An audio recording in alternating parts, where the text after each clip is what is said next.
Bueno, pues Jesús Ramírez Bermúdez, lo voy a presentar, es neuropsiquiatra y escritor, dirige la unidad de neuropsiquiatría del Instituto Nacional de Neurología y Neurocirugía de México.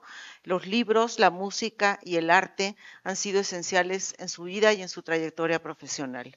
Por supuesto, la ciencia fue un mundo que exploró desde muy joven, cuando se deslumbró con figuras como Carl Sagan y Oliver Sacks. De este modo, se entreveraron dos visiones del mundo que conforman su panorama intelectual. Así, resulta natural que el interés de Jesús Ramírez Bermúdez se haya decantado por la ciencia y el arte y que encontrara en estos mundos un paralelismo que es lo que prevalece en la obra, donde recoge experiencias en la práctica de la neuropsiquiatría y recurre a las artes, ya sea la literatura, la pintura, la música, lo mismo que a la filosofía, para ayudarnos a comprender mejor los procesos de la mente humana.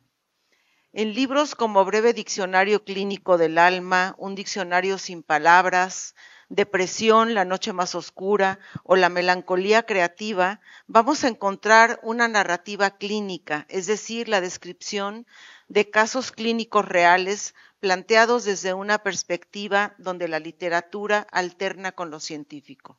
En el marco del mes de mayo, mes de la inteligencia artificial, en el que la Casa Universitaria del Libro ha formado parte del Festival de Artes y Ciencia, el ALEF, vamos a cerrar el ciclo con esta conferencia titulada Conciencia Humana y Conciencia Artificial, Horizontes Tecnológicos y Terapéuticos. Jesús Ramírez Bermúdez ofrecerá un marco científico contemporáneo para el entendimiento de la conciencia y su relación con el cerebro y la vida humana para contestar a la pregunta: ¿es posible producir tecnológicamente un sistema dotado de conciencia artificial? ¿Tiene sentido hacerlo? Es un honor recibir hoy al doctor Jesús Ramírez Bermúdez, a quien le doy la bienvenida, así como al público que nos acompaña, tanto de manera presencial como en línea a través de nuestras redes.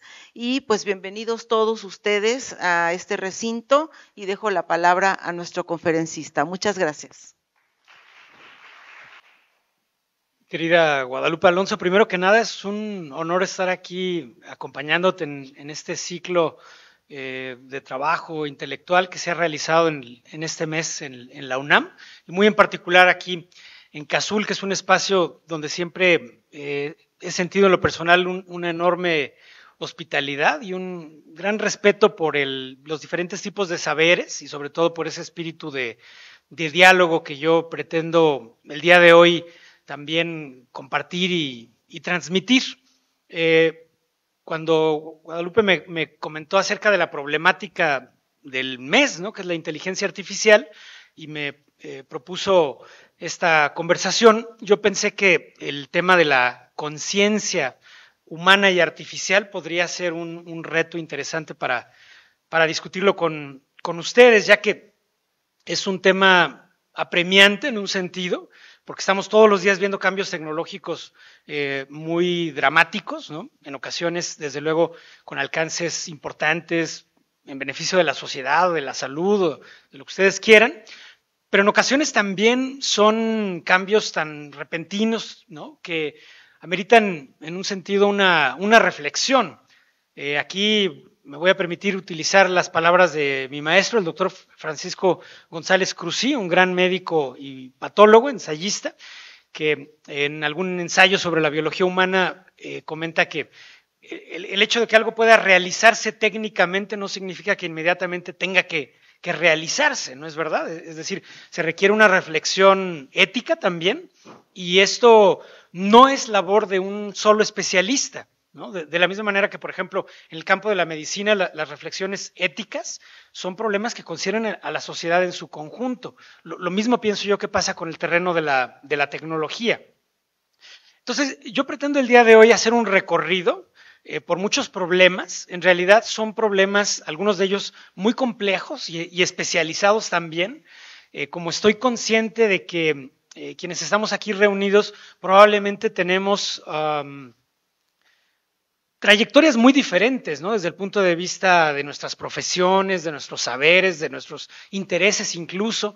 Probablemente algunas de las personas que están aquí se dedican al campo de las artes o de la literatura o al campo de las ciencias o de la tecnología o simplemente a otros campos de la actividad humana, pero que tienen un interés auténtico en este problema, ¿no? Ya sea en el problema de la tecnología o en el problema de la conciencia. A mí me trae aquí realmente el problema de la conciencia, no tanto el problema de la tecnología. Pero el problema de la tecnología también ha sido para mí pues un tema como a todos los miembros de nuestra sociedad que me ha interesado, conmovido, desafiado por momentos, ¿no? Aquí traía yo a la manera como de una especie de diván afectivo, algunas obras de la novela, ¿no? En el caso, por ejemplo, de la novela de Karel Capek, Rur. Ustedes saben que ahí es la primera obra donde aparece la palabra robot. Philip K. Dick, Sueñan los androides con ovejas eléctricas, llevada al cine, por supuesto, por Ridley Scott en Blade Runner, que nos plantean en forma ya muy cuidadosa, ¿no? Muy delicada, el problema de la conciencia humana y este horizonte de mortalidad o de finitud, ¿no? Que tienen estas personas que tienen conciencia, pero no eligieron, digamos, su condición existencial, ¿no? Los replicantes. Y bueno, un homenaje aquí a la infancia, ¿no? De muchos de nosotros, pues se presenta aquí en la figura de estos droides, ¿no? O astrodroides, en el caso de R2-D2. Esos dos individuos que están ahí, que formaban parte de una película del año del caldo, El Abismo Negro se llamaba, ¿no? Yo creo que yo la primera vez que tuve conciencia de derramar una lágrima, ¿no? Unos lagrimones, fueron porque estaba muriendo uno de esos robots, ¿no? Y voy a retomar esa parte de la discusión, porque hay investigaciones de neurociencia muy interesantes que muestran cómo el sistema de neuronas espejo de los seres humanos se activa frente a este tipo de robots que de pronto simulan movimientos humanos o palabras humanos o comportamientos humanos. O sea, en un sentido, no sería necesario que estos seres estuvieran realmente dotados de conciencia para que nosotros les atribuyéramos conciencia y nosotros les atribuyéramos intenciones y nosotros les atribuyéramos sentimientos. O sea, eso es algo que de suyo es posible que los seres humanos lo vamos a hacer, ¿de acuerdo? Pero quiero hacer un recorrido por una historia de las ideas que realmente pues, tiene momentos fascinantes. Quizá el punto inicial de esta reflexión, yo lo estoy haciendo en fechas muy recientes, no podríamos desde luego irnos a los diálogos de Platón, o podríamos irnos a Descartes. Yo no soy filósofo, solamente soy un médico, entonces voy a hacer una historia muy reciente que inicia con Franz Brentano, que fue, pues como ustedes saben, uno de los pues maestros, ¿no? de la tradición filosófica alemana, también maestro de Sigmund Freud, por cierto, y que plantea que para él la marca de lo mental, ¿no? Es precisamente la intencionalidad, como le llama él, ¿no? Que es esta capacidad, digamos, de la mente o de la conciencia de proyectarse algo que está afuera de la conciencia. Es una reflexión hasta cierto punto complicada, ¿no? Pero la idea es la siguiente, es decir, que los objetos físicos no tratan acerca de otra cosa. O sea, una piedra no trata acerca de otra cosa, ¿no? Mientras que la mente humana trata acerca de otra cosa. ¿De qué trata la mente humana? Pues de todo aquello que pueda plantearse, preguntarse, todo aquello en lo que pueda pensar, imaginar, reflexionar y demás, ¿no? Entonces, esta capacidad imaginativa, reflexiva, cognitiva y demás sería la marca de lo mental para Brentano. Pero bueno, no puedo detenerme en todo este recorrido, ¿no? Histórico que aquí les propongo. Simplemente es como una declaración de principios, ¿no? Acerca de que estos son los autores que yo voy a estar, a los que voy a estar regresando a lo largo de la presentación. William James y sus principios de psicología, que se pregunta realmente el tema de la conciencia. Además, él, por ejemplo, hace este recorrido por lo que ustedes conocen como las variedades de la experiencia religiosa, ¿no? A él le interesaba mucho esa dimensión de la conciencia. Freud, más bien por su, pues digamos que planteamiento que hace de lo inconsciente, ¿no? Que es siempre que hablamos de la conciencia implícitamente o de forma indirecta estamos hablando también de lo inconsciente. Y ya vamos a ver que este es un tema no solo del psicoanálisis, también es un tema en las ciencias cognitivas, en la neurociencia y demás. Y en fin, hay un sinnúmero de tradiciones que convergen en esta problemática, ¿no? Algunos autores van a actuar aquí hasta cierto punto como fiscales, ¿no? A la manera de, por ejemplo, Skinner, ¿no? Y el conductismo, que rechazan en cierta forma toda esta tradición mentalista del estudio de la conciencia, u otros autores como Hilary Putnam, por ejemplo, que a quien le debemos en buena medida la metáfora computacionalista de la mente, ¿no? O sea, pensar que la mente es como una computadora, que la mente es el software y el cerebro es el hardware. Ya habrá ocasión de discutir esto. O sea, ¿es una idea válida? ¿Realmente la conciencia o la mente humana puede entenderse como un software, como un programa de computadora? ¿Es válida la metáfora de la computadora? ¿Deberíamos de aceptarla? Hay desde luego quien piensa que sí, quien piensa que no. Hay quien piensa que no podemos comparar, digamos, la capacidad humana de la conciencia con una máquina, ¿no? Sin embargo, en justicia también hay que decir que cuando se nombró a las computadoras, cuando se les puso ese nombre, antes había computadoras humanas. De hecho, hay fotografías muy interesantes donde están un montón de personas, ¿no? Y dice ahí son computadoras. O sea, las personas que hacían estos cálculos, estos cómputos, se les consideraba computadoras. Entonces, cuando a las computadoras se les llama computadoras, en un sentido también era una metáfora, ¿no? Para compararlas con los seres humanos. Probablemente me voy a detener como punto de partida en el test de Turing y ya habrá ocasión de discutirlo, ¿no? Y como ustedes ven, voy a detenerme sobre todo en algunos filósofos que plantean ideas interesantes acerca de la conciencia, en algunos científicos del campo de la psicología, de la medicina, de la neurociencia. Mi declaración de principio es que yo soy, como les dije, un médico, trabajo en el Instituto de Neurología de México, específicamente en el campo de la neuropsiquiatría. Entonces, para mí, la conciencia no es un problema teórico, no es meramente un juguete intelectual, sino es algo que todos los días me plantea problemas y les compartiré algunos de estos problemas. Ahora, yo decía que el punto de partida quizá para la discusión puede ser el juego de la imitación que propone aquí Alan Turing. Como ustedes saben, Turing en el 50 publica esto en una revista de filosofía, la revista Mind, plantea el problema de si las máquinas piensan, ¿no? El primer término que aparece ahí en su artículo. ¿Can machines think? ¿Piensan las máquinas? Entonces, para contestar esto tenemos que preguntarnos, bueno, ¿qué significa pensar, no? Por eso es un problema auténtico de la filosofía, pero también de la psicología. Y quienes estamos en el campo de la medicina y decimos que nuestro paciente tiene un problema de pensamiento desorganizado, o que tiene un delirio, o que tiene una alucinación, pues también nosotros necesitamos reflexionar acerca de qué significa pensar, qué significa percibir, etcétera, etcétera. Ahora bien, como vamos a ver, Turing da un giro muy interesante en este artículo, en donde se pregunta, o más bien la manera como lo plantea es la siguiente, ¿no? Quizá contestarnos si las máquinas piensan es muy difícil, ¿no? O casi imposible. Pero lo que sí se puede plantear desde un punto de vista científico y tecnológico es si una máquina podría engañarnos haciéndonos pensar que piensa. Y para eso desarrolla el famoso test de Turing, ¿no? Estoy seguro que muchos de ustedes conocen el planteamiento.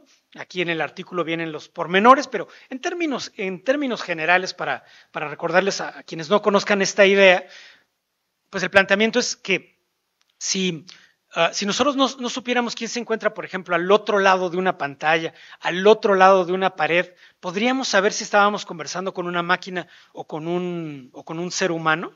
Ahora que están estas inteligencias artificiales, me imagino que la mayoría de ustedes usa ChatGPT, por ejemplo, ¿no? Si no supiéramos que estamos conversando con ChatGPT, sino pensando que estamos conversando con alguien más, ¿podríamos distinguir si es una inteligencia artificial o un ser humano? Esa es la pregunta del test de Turing, ¿no? Sin embargo, el test de Turing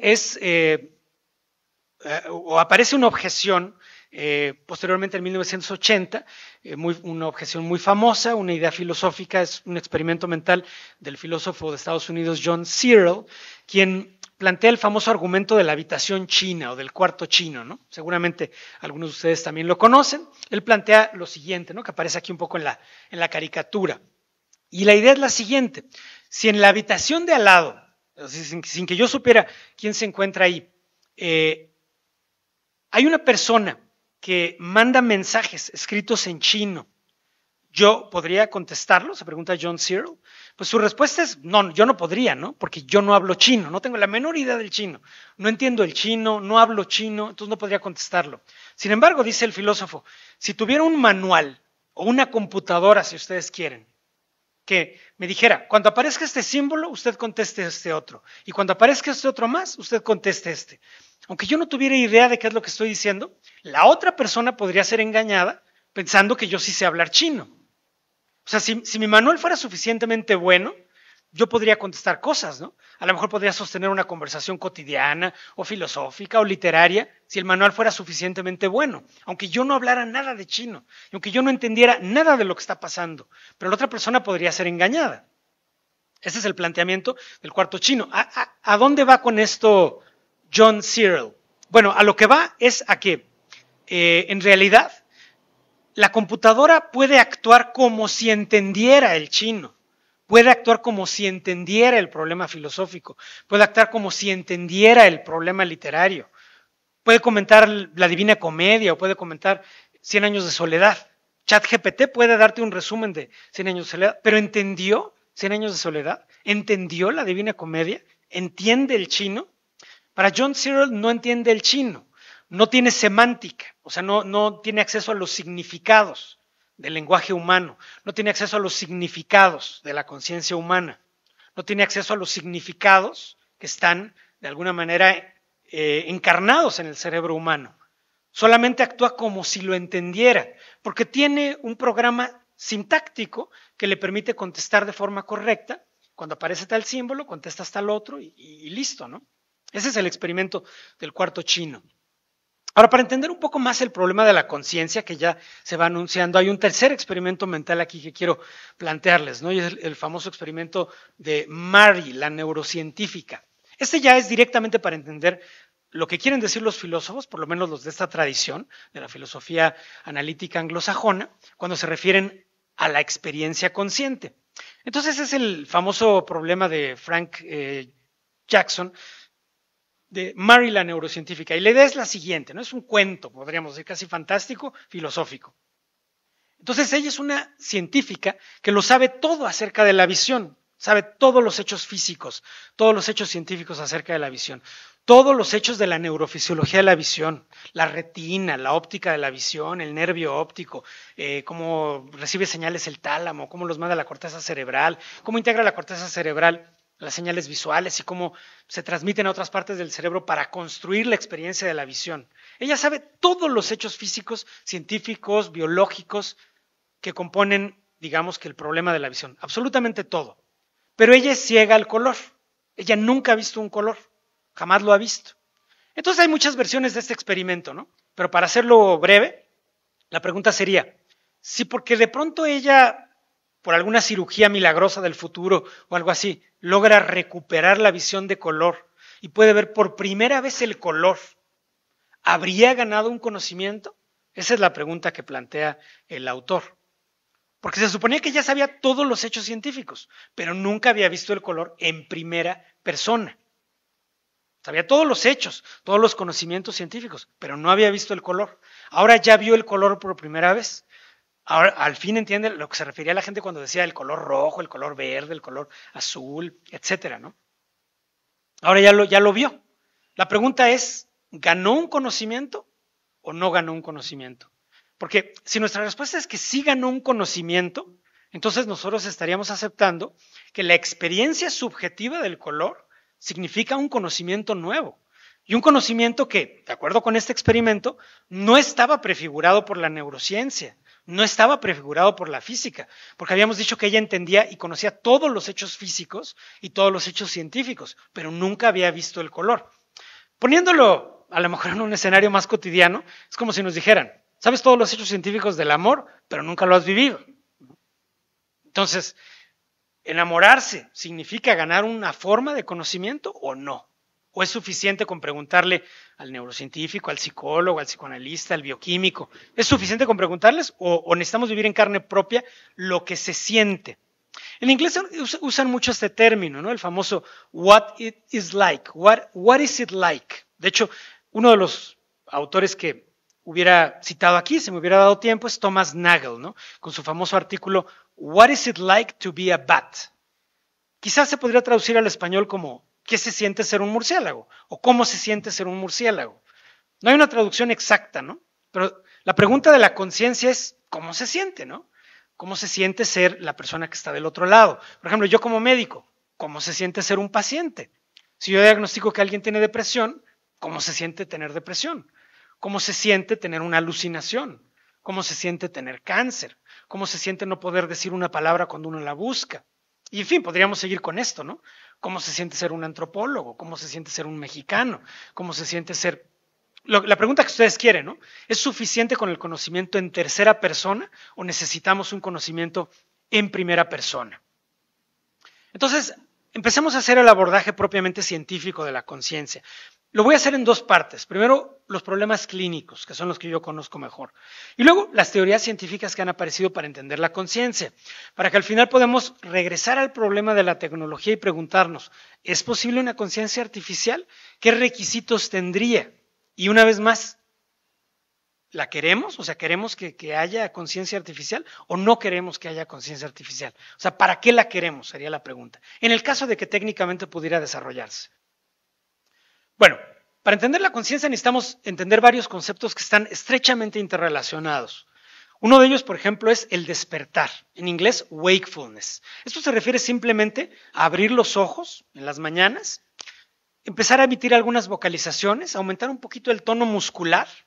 ¿Sí? ¿Y por qué usamos una definición mínima como esa? Pues porque hay personas que tienen un estado vegetativo persistente que todas las mañanas abren los ojos, pero aparentemente no tienen ninguna experiencia de conciencia y no tienen ninguna respuesta conductual inteligente a estímulos del medio externo.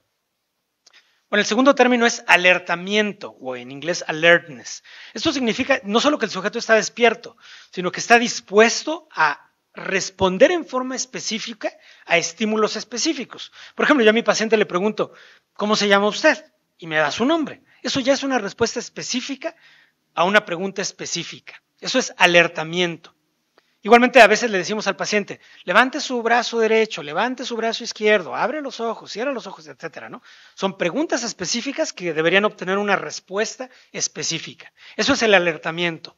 Ahora yo les pregunto, ¿podríamos medir el alertamiento en un robot, en un animal, en un cuervo, en un gato, en un pájaro, en un perro? Pues por supuesto que sí, ¿no? Todos los días lo hacemos, quienes tienen mascotas. Y pues quienes interactúan con robots saben que los robots se puede medir eso. O sea, respuestas específicas para un estímulo específico. Eso todavía no responde al problema de la conciencia. ¿De acuerdo? Luego tendríamos un tercer concepto que es la activación autonómica. O sea, nuestro cuerpo a nivel del sistema nervioso autónomo también responde a los estímulos. Sobre todo cuando tienen un fuerte contenido emocional. Por ejemplo, nuestro corazón, ¿no?, late más rápido o más lento, dependiendo de los estímulos del entorno.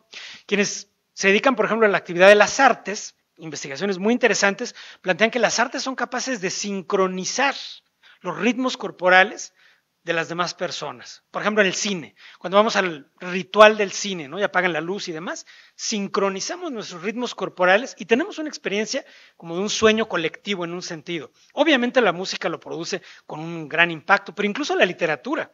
Estas investigaciones se hacen con personas que están escuchando un relato y en la medida en la que las personas ponen atención al relato, se sincroniza su corazón, se sincroniza su cerebro, literalmente, o la electricidad de la piel. Entonces quizá por eso sentimos esta experiencia como de colectividad, de empatía, de estar reunidos en una experiencia común, no solo de una experiencia solitaria, sino de una experiencia colectiva, y es parte del poder, yo creo, el impacto que tienen las artes colectivas, las artes narrativas y demás, ¿no? Pero ahora viene el cuarto concepto, el awareness, darse cuenta. Esto sí se refiere ya a la experiencia fenoménica, le dicen los filósofos, ¿no? Es decir, la advertencia de una experiencia subjetiva, el darse cuenta. Entonces, si nos preguntamos qué es ese darse cuenta, pues algunos dirán es un sentimiento, algunos dirían es un sentimiento, es el sentimiento de darse cuenta. Vamos a ver que uno de los más grandes neurocientíficos contemporáneos, Antonio Damasio, define la conciencia como el sentimiento de lo que pasa, o sea, el sentir de lo que ocurre, el sentir de lo que ocurre en el aquí y ahora, el sentir de lo que ocurre en el aquí y ahora de mi cuerpo, el sentir de lo que ocurre en el aquí y ahora de mi cuerpo interactuando con el mundo y de un mundo que transforma la actividad de mi cuerpo y un cuerpo que transforma el estado del mundo. el sentimiento de esa interacción. Eso sería la conciencia para Antonio Damasio, ¿de acuerdo? Un sentimiento. Pero no todos los autores van a pensar que es un sentimiento. Algunos piensan que es más bien una experiencia cognitiva, como una experiencia de conocimiento. Y aquí podríamos dividir ya la discusión en teorías más cognitivas de la conciencia y teorías más afectivas de la conciencia. Yo no les digo todavía por qué lado me decanto yo, pero cualquiera que sea la decisión que yo haya tomado en esto, y que tampoco es tan importante qué decisión haya yo tomado por mis pacientes, realmente, por lo que ellos me enseñan, ¿no? Ok, entonces un punto que nos plantea aquí el doctor José Luis Díaz, un gran médico, neurocientífico mexicano, filósofo, yo diría un pensador también, pues nos recuerda que hay diferentes perspectivas, una perspectiva en tercera persona y una perspectiva en primera persona, y una perspectiva en segunda persona, ¿no es cierto? Por ejemplo, yo puedo analizar el comportamiento de una persona, de un animal o de un robot en tercera persona, cuando digo él o ella están haciendo tal cosa allá, sin que yo interactúe con ellos. O en primera persona cuando digo, yo estoy sintiendo esto, yo tengo hambre ahora, ¿sí? A mí me duele la cabeza. Esa sería la perspectiva en primera persona. Y la perspectiva en segunda persona, que sería una mediación, es cuando yo le pregunto al otro y el otro me contesta, ¿no? No es la tercera persona, no es algo completamente objetivo y al mismo tiempo tampoco es algo completamente subjetivo. Aquí podríamos hablar de, digamos, recursos intersubjetivos, mecanismos de intercomprensión, o mecanismos de atribución de estados mentales, ¿no? Y esto además es un campo muy interesante para la investigación, porque la mitad de lo que hacemos nosotros como personas es atribuirle estados mentales a los demás. Necesitamos hacerlo para predecir su conducta, ¿no? Si una persona se acerca a mí allá afuera en la calle a las 12 de la noche, pues yo necesito saber si tiene una intención amenazante, o a lo mejor viene a preguntarme la hora, ¿no? Estaba yo en el aeropuerto y vi que se acercaban dos tipos, ¿no? Y perdónenme mi prejuicio, ¿no? Pero yo los vi como tipos muy rudos y muy peligrosos, ¿no? Eran las 4 de la mañana, y yo vi que se acercaban dos tipos y dije, no me late nada bien esto, ¿no? Yo los veo que tienen una conducta amenazante. ¿Saben qué hicieron? Me dieron mi cartera. La había yo tirado allá atrás y venía a devolverme la cartera. Entonces hice una mala lectura de los estados mentales del otro, ¿no? Fueron mis prejuicios. ¿Por qué lo menciono? Pues porque nosotros podemos tener ideas falsas, por supuesto, ¿no? Y frecuentemente las tenemos. Lo que necesitamos es un sistema para rechazar nuestras propias ideas falsas, cuando lo sean, ¿no es verdad? Ahora, William James plantea estas ideas en torno a la conciencia. Es personal, o sea, no podemos transferirla. Podemos compartirla, pero hasta cierto grado nada más. Aquí alguno de ustedes a lo mejor me podría decir que esta idea como de la conciencia como algo personal es una idea muy individualista. Y estoy de acuerdo. Pero, por ejemplo, ¿realmente podemos sentir el dolor del otro? Yo como médico pienso que no. O sea, puedo empatizar con el dolor del otro. Como padre, por ejemplo, a veces realmente me ha dolido mucho el dolor de mis hijos. Pero estoy seguro que la persona que tiene pancreatitis le duele más. La persona que tiene una apendicitis le duele más. La persona que tiene una colecistitis o una litiasis renal le duele más. Por más que digamos que yo siento mucha empatía, siento como si me doliera igual que a ti. Pues sí, pero no es exactamente lo mismo. La verdad, no es exactamente lo mismo. Entonces, la conciencia tiene esos límites también. Otra manera de verlo es, no podemos adivinar lo que piensa el otro. Podemos inferirlo, preguntarlo y demás, pero realmente no sabemos lo que piensa el otro. Si yo les pido a ustedes que piensen un número entre 0 y 1000, yo no sé qué número estás pensando. Tú, por ejemplo, ¿no? Usted no sé qué número está pensando realmente, ¿no? Usted sí lo sabe, yo no. Entonces usted tiene acceso a esa información. Es su esfera de conciencia. Yo no tengo acceso. Ahora les pregunto que le pregunté a ChatGPT que pensara un número entre 0 y 1000. ¿Saben qué me contestó? 472. Y digo, muy bien. ¿Cómo lo supiste? ¿Cómo llegaste a esa conclusión? ¿Saben qué me contestó ChatGPT? ChatGPT es una inteligencia artificial, ¿no? Me dijo, pues así espontáneamente nada más. Fue por intuición. Y digo, ¿cómo? Por intuición. Le digo, pero ¿que no eres una inteligencia artificial? O sea, ¿no eres una computadora? ¿No hay un proceso de cálculo? Entonces me dice, bueno, no, sí tiene razón. Probablemente debería haber un proceso de cálculo y hasta me sacó ahí ecuaciones de cómo se calcularía probabilísticamente. Le digo, no, pero yo no estoy preguntando cómo se haría. Estoy preguntando cómo lo hiciste tú. ¿Tú cómo llegaste a esa conclusión? ¿Tú cómo llegaste al 472? Dice, no, pues así nada más espontáneamente. Le digo, eso ya me lo habías dicho, ya habíamos llegado a la conclusión de que tenía que ser por un proceso probabilístico, un cálculo. Dice, no, no lo hice por ningún recurso computacional. Digo, pero si eres una computadora, ¿cómo no lo vas a haber hecho por un recurso computacional?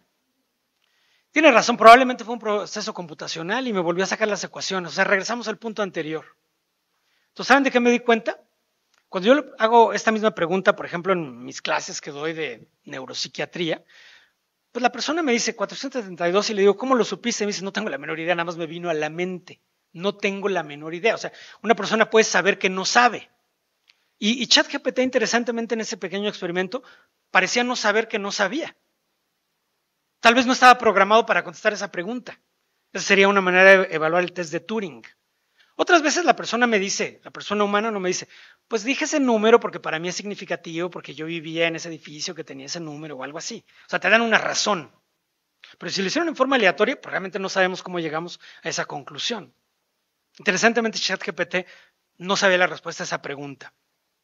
Ahora, decía yo que en el estudio de la conciencia ha habido también como fiscales, críticos, detractores, muy interesantes, ¿no? Por ejemplo, el conductismo. El conductismo metodológico primero planteaba que el problema de la conciencia no se podía abordar, ¿no? Porque es un problema cualitativo y subjetivo, mientras que la ciencia tiene como propósito cuantificar y contestar de manera objetiva. Entonces, ese no sería el problema de la ciencia.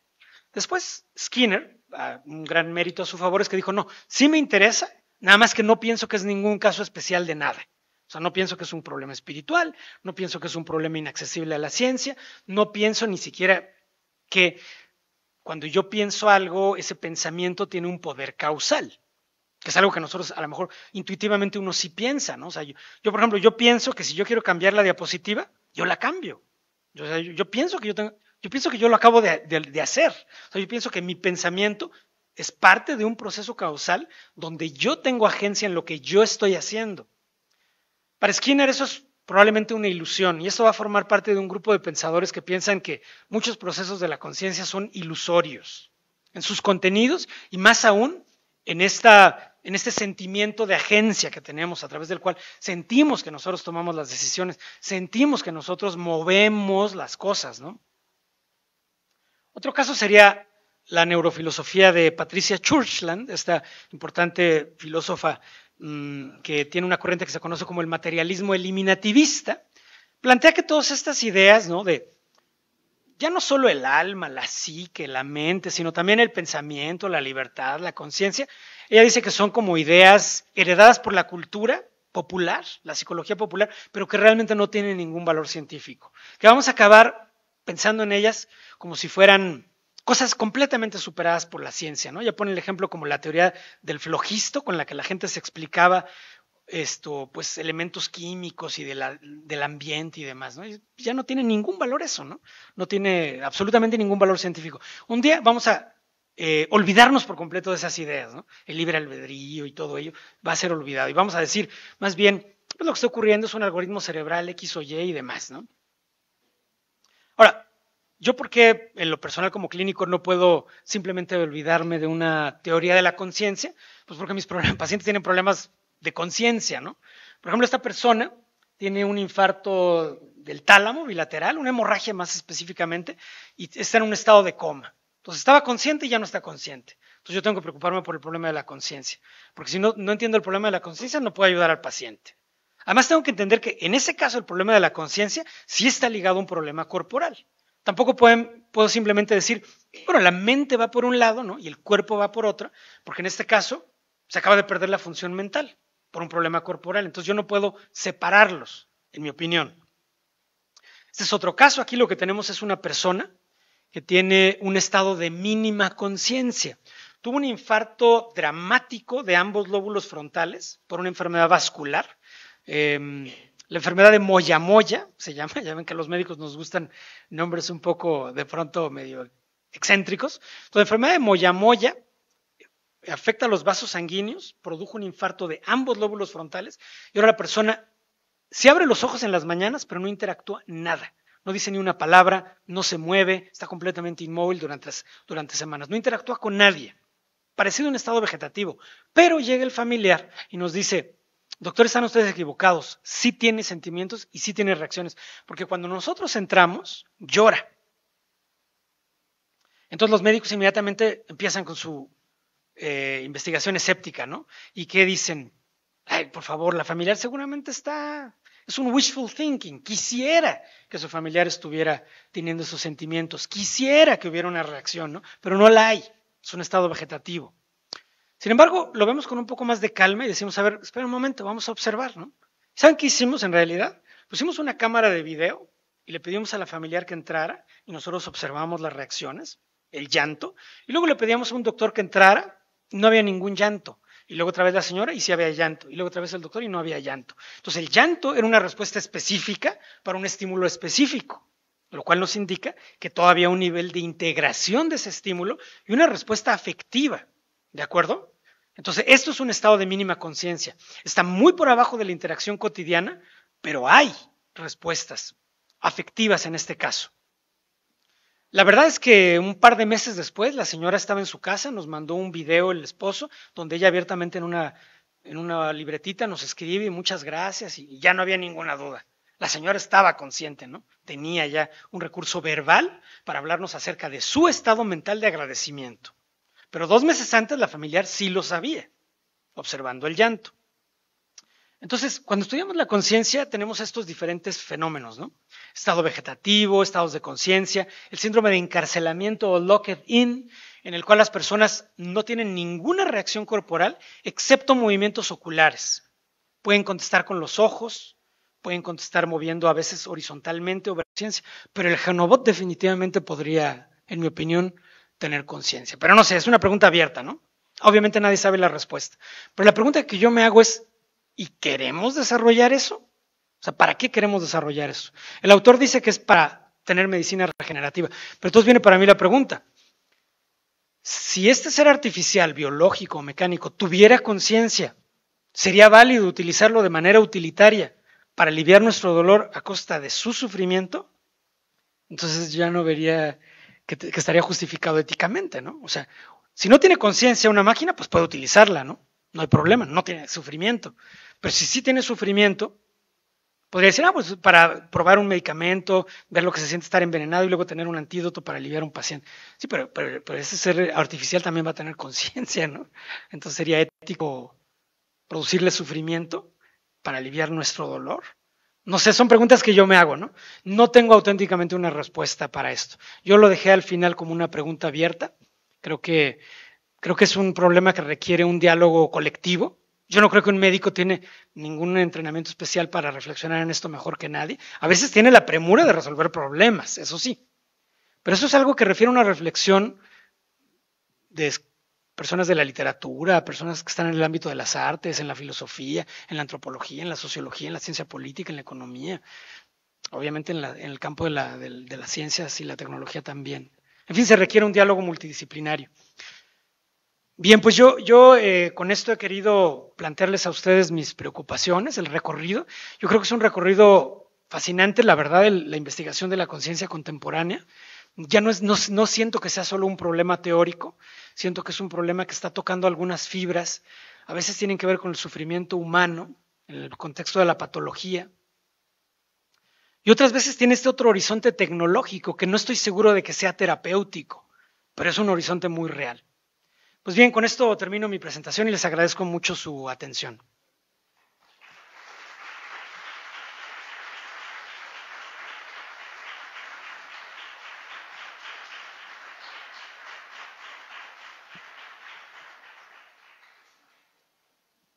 Pues estamos sobre el tiempo, así que quien quiera retirarse, por supuesto, está en toda la libertad. Y si alguien quiere hacer un comentario, lo escucho con mucho gusto.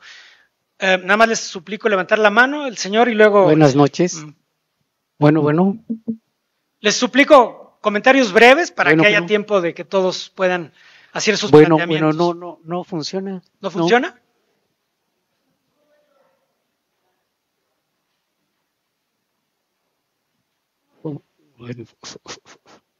Bueno.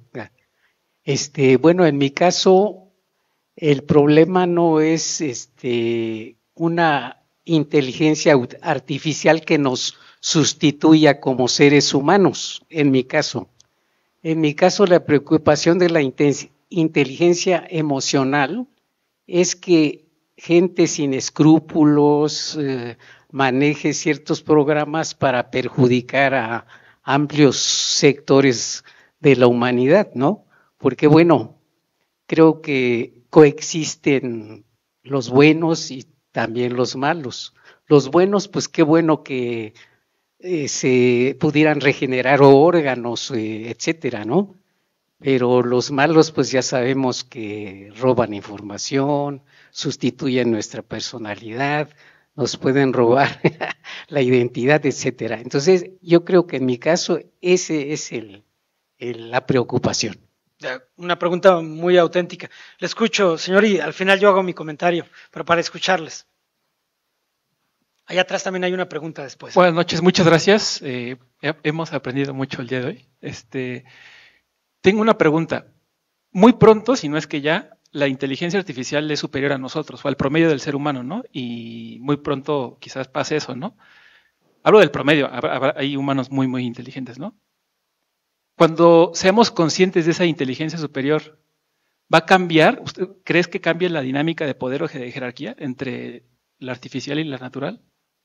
Ok, muy buena pregunta. Igualmente me voy a guardar aquí la pregunta en mi memoria para contestarla al final, para escucharles.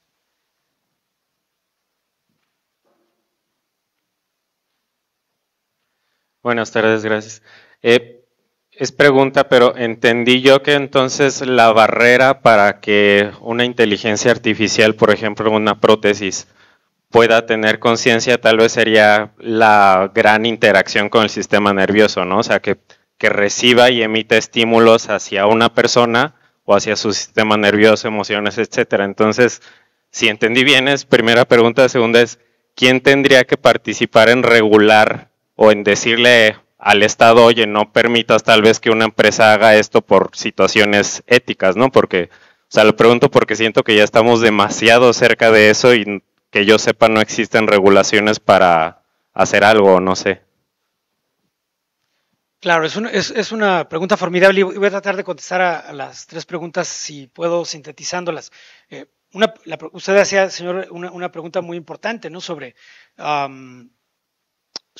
precisamente la cuestión ética, ¿no? O sea, que hay personas que a lo mejor tienen no necesariamente un propósito del beneficio social común, ni nada parecido, ¿no? En el desarrollo de este tipo de tecnologías. Entonces, es una preocupación muy auténtica que yo comparto con usted, ¿no? O sea, por ejemplo, algunos de estos desarrollos prostéticos, pues podrían ser en beneficio de quien más lo necesita, si hubiera una filosofía social que lo garantizara, mediante algún mecanismo legal que lo garantizara, ¿no? Entonces, qué bueno que una persona que está ahora en el Instituto de Ortopedia y perdió una pierna reciba rápidamente esa prótesis, pero muy probablemente en otras situaciones será más bien quien pueda pagarlo, ¿no? Y de hecho, en parte, buena medida y tampoco estoy diciendo que no tenga que haber una regulación de ese tipo, ¿no? Sino lo que planteo es que estos mecanismos de optimización tecnológica de las capacidades humanas, en alguna medida, por algunos de los digamos, tecnólogos que están metidos en esto o empresarios,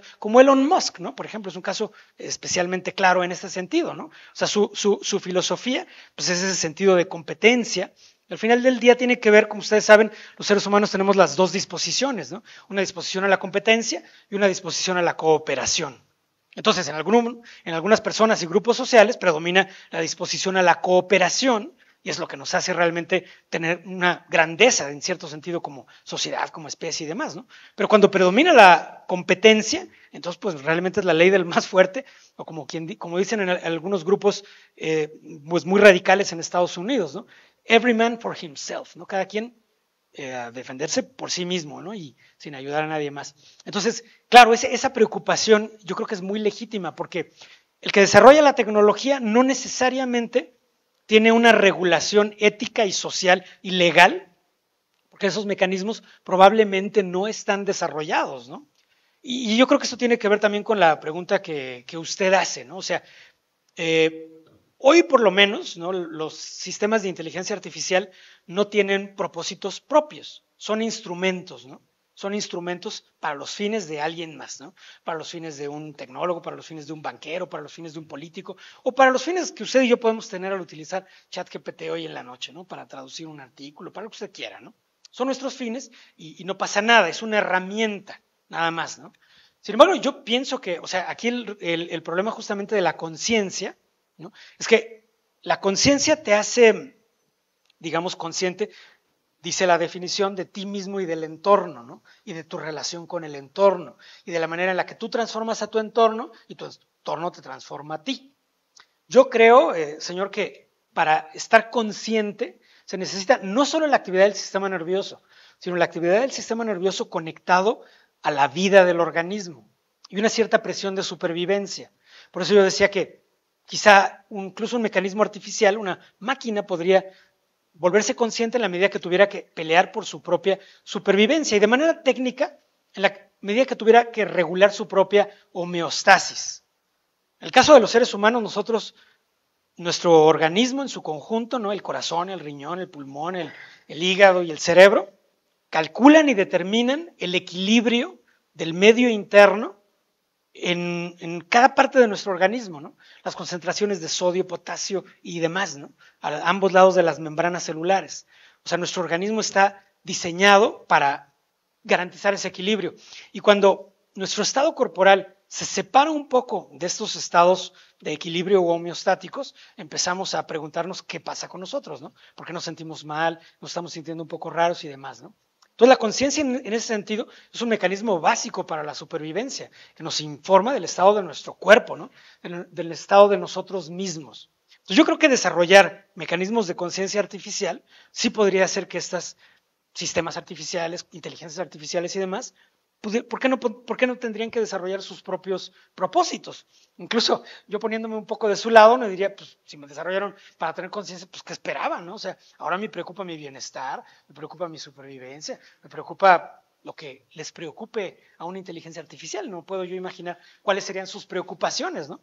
Pero si tuvieran una conciencia emocional, corporal, homeostática y demás, yo creo que podrían empezar a tener sus propios fines. La pregunta sería, ¿es necesario? ¿Y para qué? Yo no tengo una respuesta a esa pregunta.